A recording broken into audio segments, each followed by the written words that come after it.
Hello everyone, welcome to the Study Hacks Institute of GIS and Remote Sensing. Today I will try to discuss a very important topic, mainly how we can easily make the sea level rise projection and also make the inundation mapping. So I'll try to explain all of details step by step. Then I hope you can easily do the sea level rise map and also make the inundation mapping. So first of all, here you can see in this case, basically we are using the DEM data. So based on the DEM data, we try to create the sea level rise and also find out the inundation place. So if you check here, I already write the code. So this is the DEM data. So you can use here the NASA SRTM DEM. If you want, you can also use here the coastal DEM, or you can easy use any kinds of high resolution DEM to get the more better and accurate result. So in this case, I try to use here the NASA SRTM DEM. So just I use the DEM and then identify for sea level rise in 1 meter and inundation places. If you check, we find out this type of mapping. So this is the sea level rise in 1 meter. This is the sea level rise in 2 meter. This is the 3 meter, then fourth meter, then fifth meter, then 6, 7, 8, 9, and 10 meter. So if you check, if the sea level rise up to 10 meter, then we find out that almost all of place is totally inundation. We find out this is the totally flood place. We find out basically only for the this type of high elevation area, it cannot inundated by water.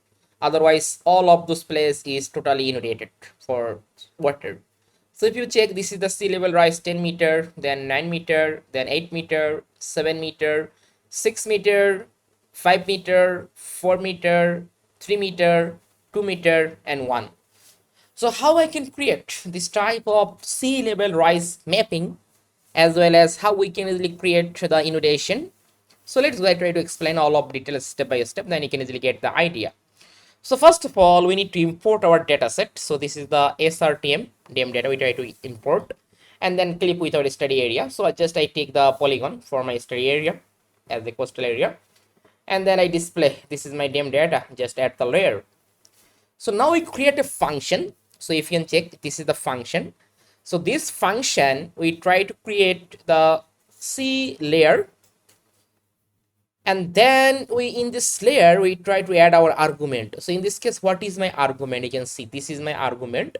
So in this argument, I want to put here the DEM data, this DEM less than equal height, and also put the self max to create the single class. Just I remove the binary class, just take only for the single class of water level, and return flooded set name.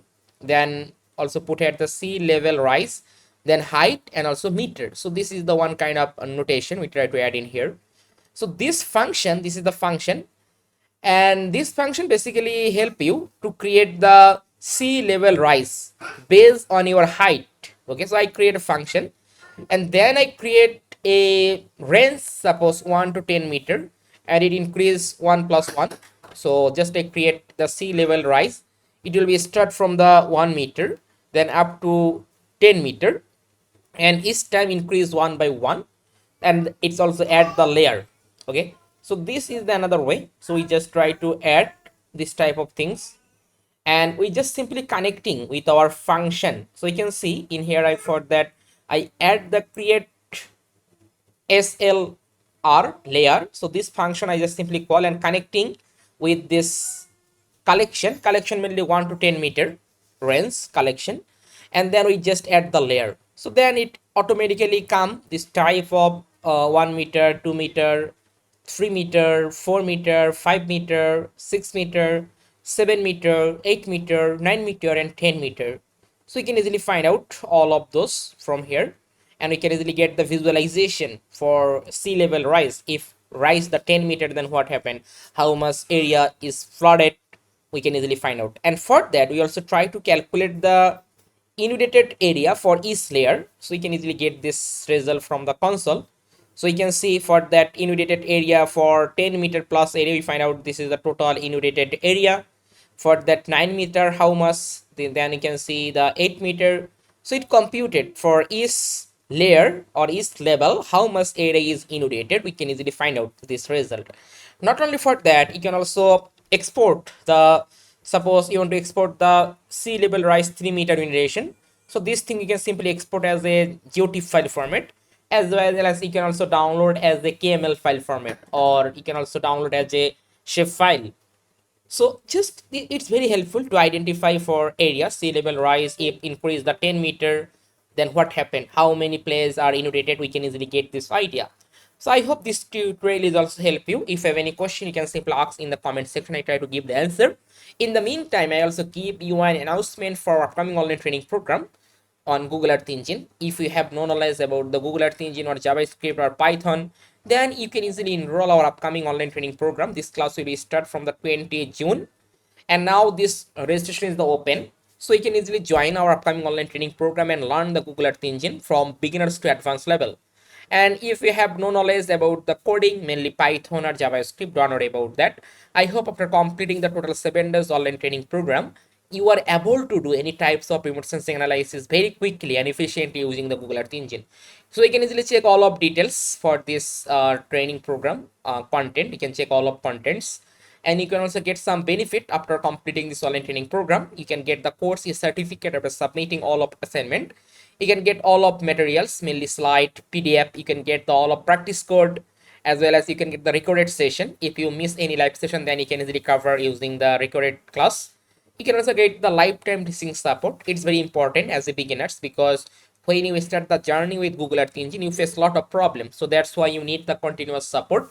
So that's why you also provide the lifetime teaching support after completing the total 7 days online training program, as well as research collaboration. If you want to interest to publish the scientific paper, then you can also get the support regarding this type of topic. Okay, if you want to publish the scientific paper. So if you want to join this online training program, so you can simply contact in our WhatsApp number. You can also contact in our email to get the registration. And first 10 registered people will get the 50% discount on this online training program. So if you want to join, then as soon as possible, complete your registration and join our Google Classroom. So today is no more. Thank you for watching that. Stay happy, stay safe.